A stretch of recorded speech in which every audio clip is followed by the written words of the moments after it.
London, 1815. The carriage rattled over the cobblestone streets as Lady Rosalind James clutched her letter of introduction with gloved fingers. The elegant script promised her entree to the most exclusive literary salon in London, hosted by the formidable Dowager Duchess of Pembroke. More importantly, it offered temporary escape from her aunt's relentless matchmaking schemes. "My dear, you understand how peculiar this makes you appear," her aunt, Lady Agatha, said with a sigh that rustled the ostrich feathers adorning her turban.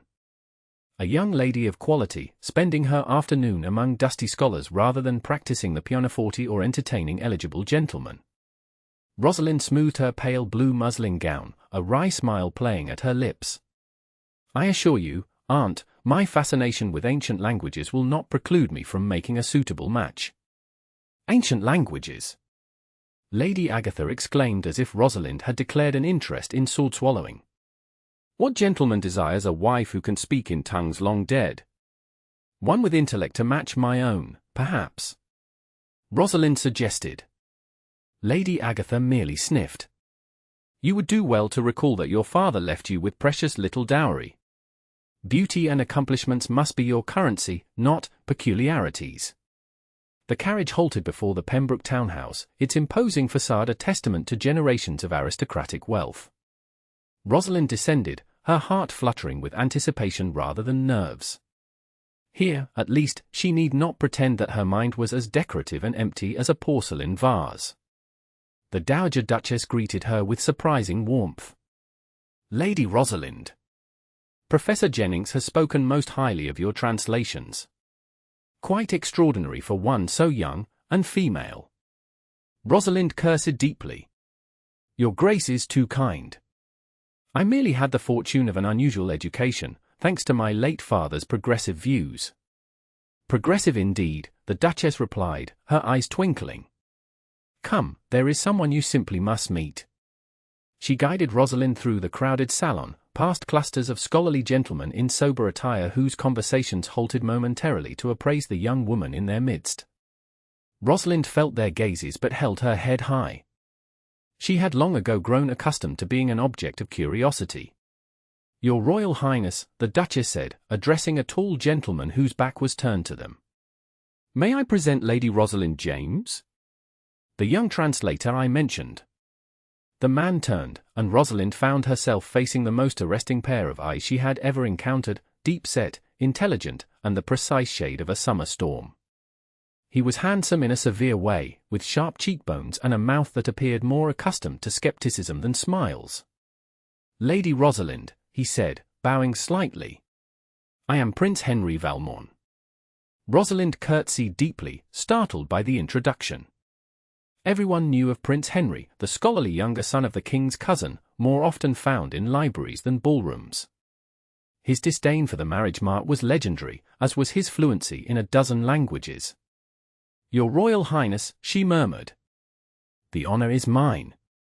"Lady Rosalind has accomplished a partial translation of the Etruscan scrolls," the Duchess explained, clearly delighted by the introduction. The prince's eyebrows rose fractionally. "Indeed? And what new insights has Lady Rosalind gleaned from these fragments that have eluded scholars thrice her age?" His tone carried the faintest edge of condescension, though expertly masked behind perfect manners. Rosalind recognized it instantly. She had heard variations of it her entire life. "I would not presume to claim insights beyond my elders, Your Highness," she replied carefully. "Merely alternative interpretations of certain passages relating to their marriage customs. The female perspective, perhaps, offers a different vantage point." "The female perspective," he echoed, studying her with renewed interest. "How refreshing. Though I confess some skepticism about your qualifications, Lady Rosalind. Etruscan is notoriously difficult, even for those of us who have devoted our lives to its study." The Duchess chuckled. "Now, Your Highness, do not intimidate the poor girl. Lady Rosalind's father was the renowned scholar Lord James, and she has inherited both his library and his intellect." "A fortunate inheritance indeed," the prince replied, his eyes never leaving Rosalind's face. "Though I wonder if she might be better served by dedicating herself to more conventional pursuits." "Such as husband hunting?" Rosalind asked, unable to entirely contain her irritation. The prince's lips twitched. I merely meant that society rarely rewards ladies who stray too far from its prescribed path. Then society is the poorer for it, Rosalind replied. A silence fell between them, charged with something Rosalind could not quite name.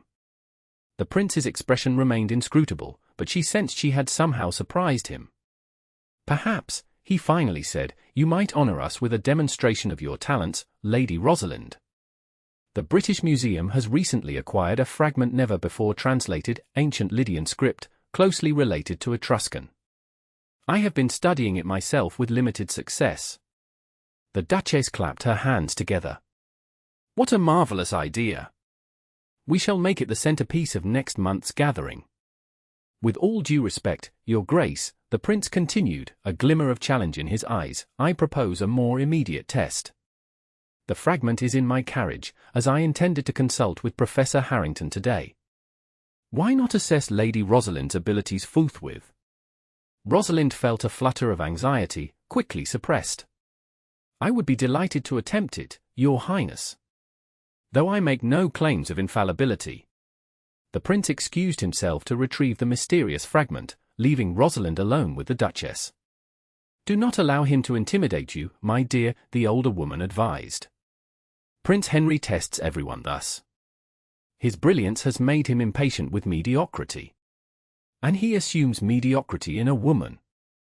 Rosalind asked. The Duchess smiled sadly. He assumes it in almost everyone, I'm afraid. But beneath that rather forbidding exterior lies a generous heart.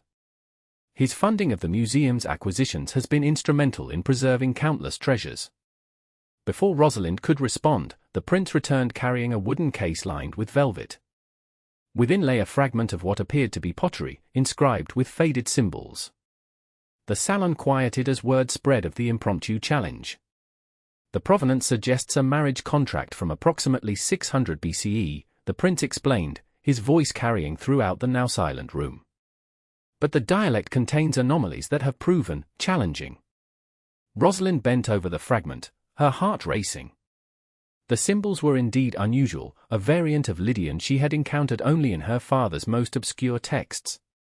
She was acutely aware of the prince standing beside her, of the expectant silence, of how very much was suddenly at stake. For several minutes, she studied the fragment, her mind working furiously to recall every relevant text she had ever read.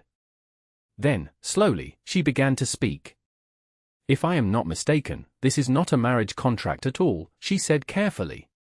The symbols here and here, she pointed with a gloved finger, indicate a form of challenge. I believe it is a riddle, possibly part of a courtship ritual. The prince leaned closer, his shoulder nearly touching hers. A riddle? What makes you certain? This recurring symbol, Rosalind explained, indicating a mark that appeared 3 times. It appears in several Etruscan texts in contexts suggesting intellectual contests between potential spouses. She paused, gathering her courage. If I may venture a translation of this section, it appears to say, only he who answers truly may claim the prize of my heart. A murmur rippled through the gathering. The prince's expression remained unreadable, but his eyes had darkened with interest. Fascinating, he said softly. And the remainder? Rosalind studied the fragment again. It is fragmentary, but I believe it continues, for wisdom in a spouse outshines beauty, and understanding surpasses gold. The salon erupted in excited conversation. The prince straightened, regarding Rosalind with an expression she could not decipher. Your translation differs significantly from my own, he said. I had interpreted it as a conventional property arrangement. Rosalind felt her cheeks warm. I could, of course, be mistaken. Or I could be, the prince replied unexpectedly. Professor Harrington will doubtless provide the definitive interpretation when he examines it. The Duchess beamed at them both. What a delightful controversy! You must both attend our gathering next month to hear the professor's verdict. As the crowd dispersed, returning to their conversations, the prince moved slightly closer to Rosalind. You surprise me, Lady Rosalind. A woman capable of independent thought often has that effect on gentlemen, she replied, her voice low. To her astonishment, he laughed, a rich, genuine sound that transformed his austere features. Touché. Perhaps you would permit me to show you my collection of Etruscan artifacts sometime? I have several pieces that might interest you. Rosalind recognized the invitation for the olive branch it was. I would be honored, Your Highness. Until next month, then, he said with a bow. I look forward to discovering which of us has correctly interpreted the ancient lovers' exchange. As Rosalind departed the salon, she could not help but feel she had just experienced some form of courtship ritual herself, one as complex and challenging as any devised by the ancients. The following weeks brought an unexpected flurry of correspondence. Prince Henry, it seemed, was determined to convince Rosalind of his interpretation before Professor Harrington rendered his judgment. His letters were formal at first, filled with scholarly references and logical arguments. Rosalind responded in kind, defending her position with citations from obscure texts in her father's library. Gradually, however, their exchanges evolved. The prince began including anecdotes from his travels to archaeological sites. Rosalind shared stories of her childhood, learning Latin at her father's knee while other girls practiced needlepoint. His replies grew warmer, revealing a dry which she had only glimpsed during their first meeting. I fear we have created a monster, Lady Agatha lamented one morning, eyeing the latest thick envelope bearing the royal seal. No proper suitor will approach with a prince sending you letters, yet His Royal Highness has shown no indication of conventional courtship. Rosalind carefully broke the seal. We are academic correspondents, nothing more.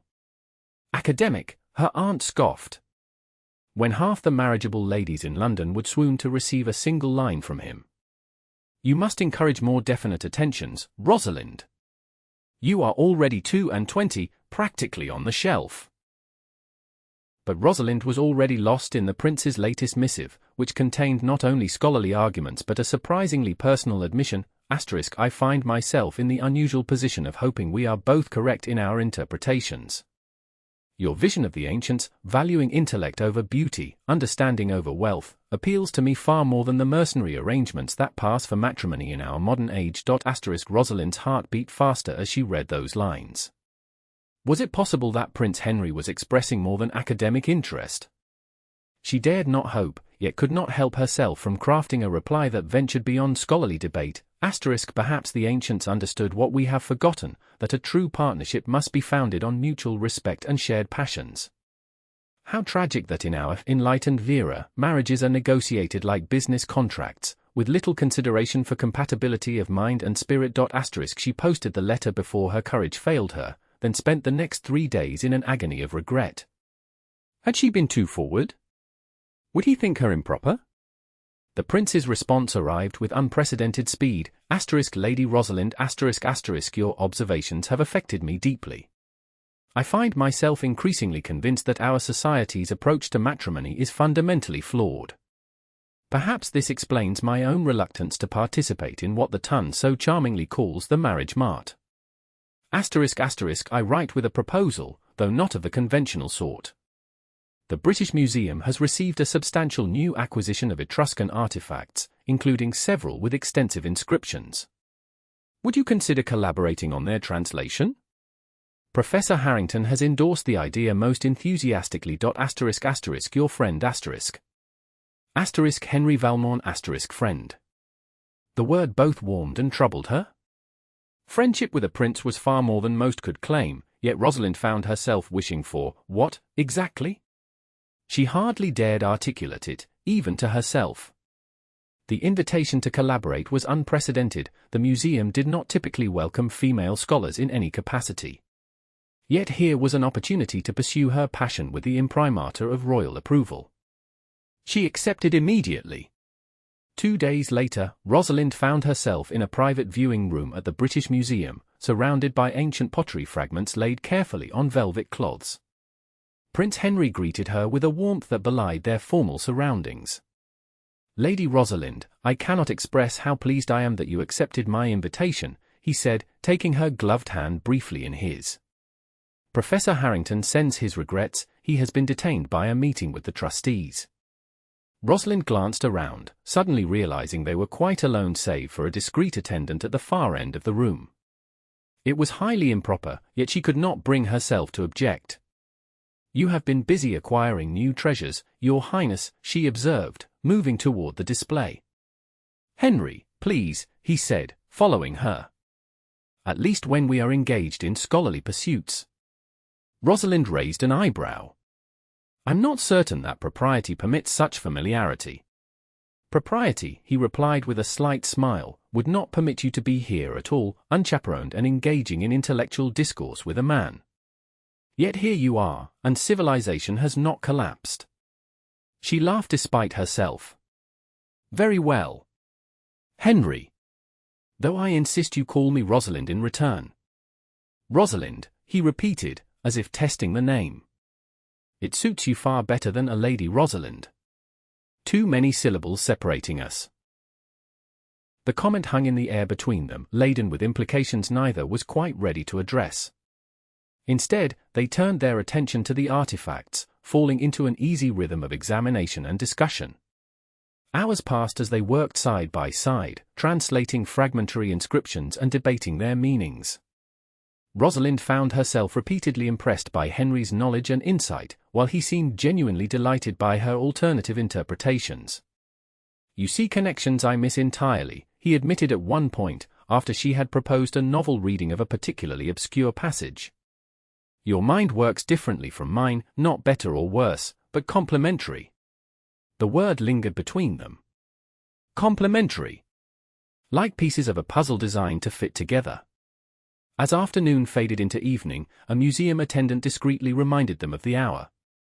They had worked through luncheon without noticing, entirely absorbed in their shared passion. "Would you permit me to escort you home?" Henry asked as they reluctantly prepared to leave. "My aunt's carriage is waiting," Rosalind replied, though she found herself wishing it were not. "But thank you for today. I have never enjoyed myself so thoroughly." "Nor I," he admitted. "Though I fear we've made little progress on the actual cataloguing." "Then we shall simply have to continue another day," she suggested, her heart quickening at the thought. Henry's eyes brightened. "Tomorrow? Unless you have a prior engagement." Rosalind should have demurred. Should have mentioned the ball at Lady Weston's, where several eligible gentlemen were expected to attend. Instead, she heard herself say, tomorrow would be perfect. And so began a pattern that would scandalize London society, had anyone of consequence known about it. 3 days a week, Rosalind would arrive at the museum's private entrance, where Henry would be waiting. They would spend hours among the artifacts, translating, debating, and gradually sharing more of themselves with each other than either had ever revealed to another soul. Henry spoke of the crushing expectations of royal life, of his escape into scholarship, of his dread of the dynastic marriage that would eventually be arranged for him. Rosalind confessed her fear of spinsterhood, her determination to preserve her intellectual freedom, her secret dream of writing a definitive translation of the Etruscan love poetry she had discovered in her father's collection. "You should publish it," Henry insisted when she showed him her preliminary work. Rosalind laughed. "Under what name? No one would take a woman's scholarship seriously." "Under mine," he said simply. "A royal collaboration would be beyond reproach." She stared at him, moved beyond words by the generosity of the offer. "I could not possibly." "You could," he interrupted. "And you should. The world deserves to read your work, Rosalind." Something shifted between them in that moment, a recognition of deeper feelings neither had fully acknowledged. Yet still, they maintained the careful distance propriety demanded, never touching save for the occasional brush of fingers over a particularly interesting artifact. Their scholarly idyll could not last forever. As the season progressed, Rosalind's aunt grew increasingly insistent that she attend social functions. Henry, too, found his royal duties increasingly demanding. Their meetings at the museum became less frequent, though their correspondence continued unabated. It was at Lady Pembroke's literary salon, the very place they had first met, that matters finally came to a head. A month had passed since the challenge of the Lydian fragment, and Professor Harrington was scheduled to present his definitive translation. Rosalind arrived early, her stomach fluttering with nerves. She had not seen Henry in over a week, their last museum session having been cancelled due to his unexpected summons to court. His letters had been briefer than usual, and she feared his interest in their collaboration, and in her, might be waning. The salon was more crowded than she had ever seen it, word having spread of the royal challenge to the unknown lady scholar. Rosalind kept to the edges of the gathering, uncomfortable with the curious glances cast her way. Lady Rosalind. She turned to find the Duchess approaching, accompanied by a strikingly handsome gentleman she did not recognize. "My dear, may I present Lord Thomas Everett? He has just returned from the continent and expressed particular interest in meeting you after I mentioned your scholarly achievements." Lord Everett bowed deeply. "Lady Rosalind, your reputation precedes you. I understand you have quite confounded our royal scholar with your insights." Rosalind curtsied in return, noting his intelligent eyes and genuine smile. In another circumstance, she might have been quite pleased by his attention. Now, she found herself glancing past him, searching for Henry. "You flatter me, Lord Everett. I merely offered an alternative interpretation, which may yet prove incorrect." "Nonsense," the Duchess interjected. "Professor Harrington has been most secretive about his conclusions, but his expression when discussing your theory was most revealing." Lord Everett leaned slightly closer. "I should very much like to hear more about your work, Lady Rosalind. Perhaps during the next set at Lady Merton's ball? I understand you are to attend." Before Rosalind could respond, a familiar voice spoke from behind her. "I fear Lady Rosalind's dance card may already be full, Everett." She turned to find Henry standing there, resplendent in formal attire, his expression unreadable. "Your Royal Highness," Lord Everett said with a bow. "I had not realized you had a prior claim." "Not a claim," Henry replied smoothly. "Merely an observation that Lady Rosalind is much in demand these days." The tension between the men was palpable. Rosalind glanced from one to the other, uncertain how to diffuse the situation. The Duchess, ever tactful, intervened. "Professor Harrington has just arrived. Shall we begin the presentation?" They moved as a group toward the center of the salon, where the professor, a small, excitable man with spectacles perpetually sliding down his nose, was preparing to address the gathering. The Lydian fragment had been placed on display, alongside a larger piece that Rosalind did not recognize. "Ladies and gentlemen," the professor began, "we have before us one of the most fascinating linguistic puzzles I have encountered in my career. When His Royal Highness first brought this fragment to my attention, I confess I was as perplexed as he by certain anomalies in the text." The room fell silent, all eyes fixed on the professor. The fragment, as some of you know, became the subject of a scholarly disagreement between His Royal Highness and Lady Rosalind James. The prince interpreted it as a conventional marriage contract detailing property arrangements.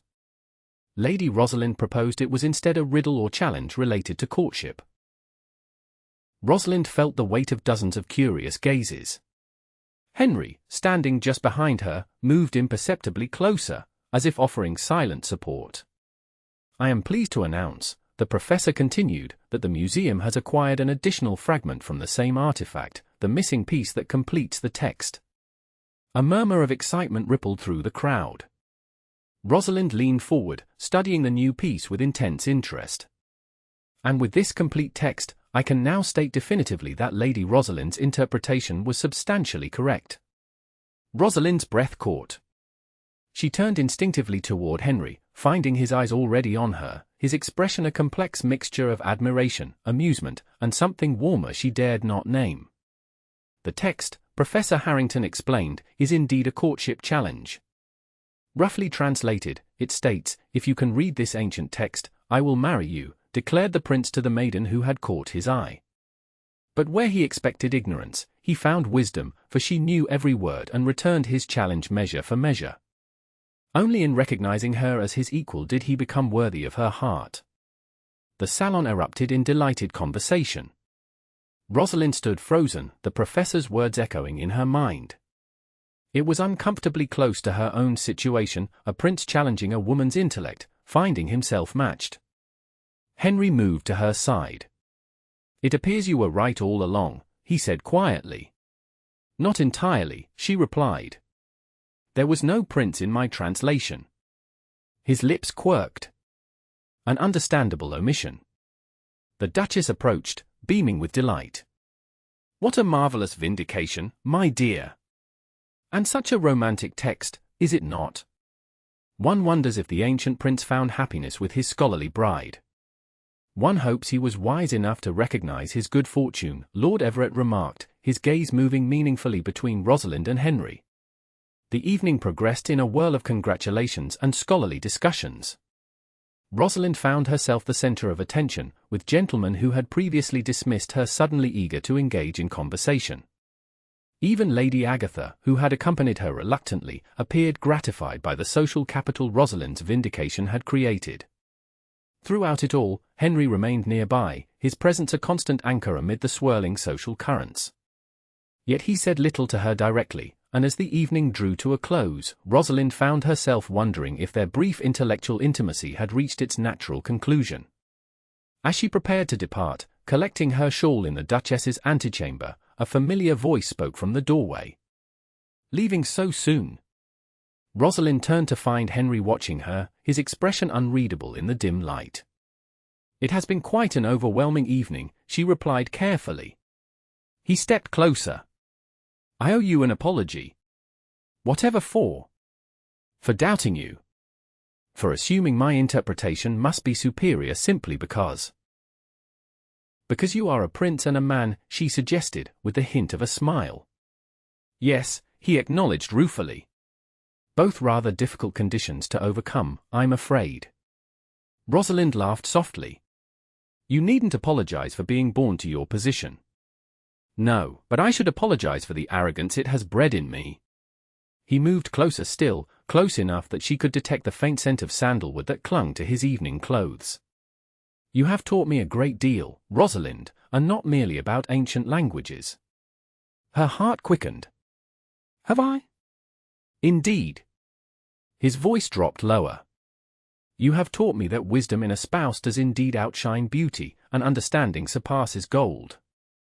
The ancient words from the fragment hung in the air between them, charged with new meaning. Henry, she whispered, uncertain what she meant to say next. I have been thinking, he continued, about the ending of that ancient tale.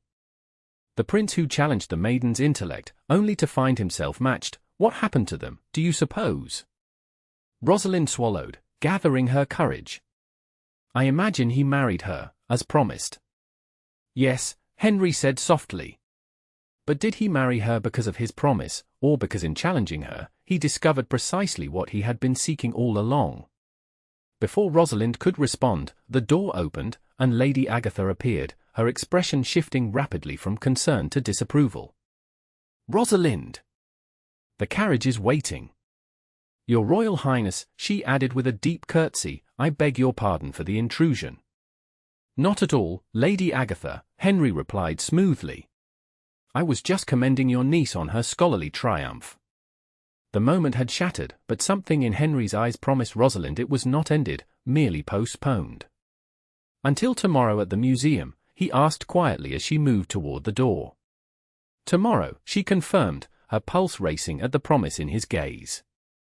That night, Rosalind could scarcely sleep, her mind turning over and over the events of the evening. Had she interpreted Henry's words correctly? Was it possible that he, a prince of the blood, was considering her as more than a scholarly companion? Lady Agatha certainly thought so. Royal interest, she had exclaimed repeatedly on the carriage ride home. Your peculiar learning has accomplished what beauty and fortune could not. Though we must be careful, my dear. The royal family does not permit marriages based on mere inclination. Rosalind had demurred, unwilling to nurture hopes that might prove unfounded. Yet she could not deny the connection that had grown between them, nor the look in Henry's eyes when he quoted the ancient text about wisdom in a spouse. Morning brought a message not from Henry, but from the Duchess of Pembroke, requesting Rosalind's presence at tea. Curious and slightly disappointed, Rosalind accepted, wondering if perhaps Henry would be in attendance. He was not. Instead, she found herself alone with the Duchess in a private drawing room, being studied with uncommon intensity by the older woman. My dear, the Duchess began after pleasantries had been exchanged, I hope you will forgive my directness, but matters of the heart sometimes require setting aside the niceties of polite conversation. Rosalind felt her cheeks warm. Your Grace? Prince Henry has confided in me his feelings for you, the Duchess continued gently. They do him credit, as does his determination to act honorably toward you. Rosalind's heart leapt, then immediately constricted. There was something in the Duchess's tone that suggested complications. However, the older woman continued, confirming Rosalind's fears, his position presents certain obstacles. The king has already begun negotiations with the Swedish royal family regarding a potential match for Henry. Political considerations, you understand. Rosalind's hands trembled slightly as she set down her teacup. I see. No, my dear, I don't believe you do, the Duchess said with surprising warmth. Henry is determined to marry where his heart leads him. He merely sought my counsel on how best to approach the matter with his family. Hope fluttered anew in Rosalind's breast. And what counsel did you offer, Your Grace? The Duchess smiled. I suggested that matters of state are important, but so is the happiness of a prince who has given his life in service to the crown. And that perhaps a compromise might be reached, one that allows Henry to follow his heart while satisfying the king's political objectives in other ways. A compromise? Rosalind echoed, trying to imagine what form such a thing might take. The details need not concern you yet, the Duchess replied. What matters is this: Henry intends to call upon your aunt this afternoon to request a private audience with you. I merely wish to prepare you, and to assure you that you have an ally in me, whatever you decide. Rosalind stared at her, momentarily speechless. Whatever I decide? Your Grace, are you suggesting that Henry intends to make you an offer? Yes, my dear, that is precisely what I am suggesting. The Duchess leaned forward, patting Rosalind's hand. The question is whether you wish to accept, knowing the complications that may ensue. Rosalind took a deep breath, her mind racing. I care deeply for him, she admitted. But I had never imagined, never dared hope. Love rarely confines itself to conventional channels, the Duchess observed with a knowing smile. Particularly when it finds two minds so uniquely suited to one another. When Rosalind departed an hour later, her thoughts were in such tumult that she scarcely noticed the fine spring day around her. Henry intended to propose marriage. To her, a nearly penniless earl's daughter with nothing to recommend her but her unusual education. Lady Agatha was in transports when informed of the prince's intended visit. The house was turned upside down, with every surface polished and every flower arrangement refreshed. Rosalind was made to change her gown 3 times before her aunt was satisfied. Remember to appear surprised, my dear, Lady Agatha instructed as they awaited Henry's arrival. Gentlemen prefer to believe their proposals are unexpected. Rosalind bit her lip to keep from laughing at the absurdity of the advice. As if any woman could be truly surprised by a proposal that followed weeks of marked attention. When Henry finally arrived, immaculately dressed and bearing a bouquet of white roses, Lady Agatha made a great show of welcoming him before announcing that urgent household matters required her attention elsewhere. Her transparent excuse for leaving them unchaperoned would have scandalized polite society, but Rosalind could only feel grateful for her aunt's pragmatism. As soon as they were alone, Henry crossed to where Rosalind stood by the window. You spoke with the Duchess, he said, studying her face. Yes, Rosalind admitted. She thought it best to prepare me. Henry nodded, setting aside the flowers to take her hands in his. Then you know what I have come to ask. But before I do, there is something you must understand. The Swedish princess, Rosalind supplied softly. Among other complications, he acknowledged. My family will not immediately embrace my choice. There may be a period of adjustment required. Rosalind squeezed his hands. Henry, you need not do this. I understand the obligations of your position. I would never wish to place you in conflict with your family or your duty to the crown. His expression softened. My dearest Rosalind, do you think I have not considered every angle of this? That I have not weighed duty against happiness and found the scales decisively tipped? But no, he interrupted gently. Allow me to finish. I have spent my life fulfilling the expectations of others. I have been the scholar, the diplomat, the dutiful prince. But in all that time, I never found someone who saw me, truly saw me, until you. Rosalind's eyes filled with tears. I see you, she whispered. Yes, he agreed, his voice rough with emotion. You see me, challenge me, make me better than I am alone. In that ancient text, the prince recognized his equal and became worthy of her. I can only hope to do the same. He dropped to one knee before her, still holding her hands in his. Lady Rosalind James, will you do me the very great honor of becoming my wife? I promise to cherish your mind as much as your heart, to stand beside you as your partner in all things, and to face whatever obstacles arise with you at my side. Through her tears, Rosalind smiled down at him. Yes, she said simply. Yes, I will marry you, Henry. He rose and, with infinite tenderness, cupped her face in his hands. I must warn you, translating ancient texts together may lose its charm after 40 years or so. Rosalind laughed, her heart overflowing. I'm willing to risk it if you are. Always, he promised, and sealed his vow with a kiss that spoke more eloquently than any ancient language of the journey that lay ahead. The wedding of Prince Henry Valmorn to Lady Rosalind James took place 6 months later in Westminster Abbey, after negotiations with the Swedish royal family resulted in a diplomatic alliance secured through trade agreements rather than marriage. The king, initially resistant, was eventually won over by the Duchess of Pembroke's persuasive arguments and by Henry's uncharacteristic but absolute refusal to consider any other bride. As for the newly wedded Princess Rosalind, she found herself with a husband who encouraged her scholarly pursuits, a royal patronage for female education, and the distinction of being the first princess in modern history to publish a definitive translation of Etruscan love poetry, under her own name.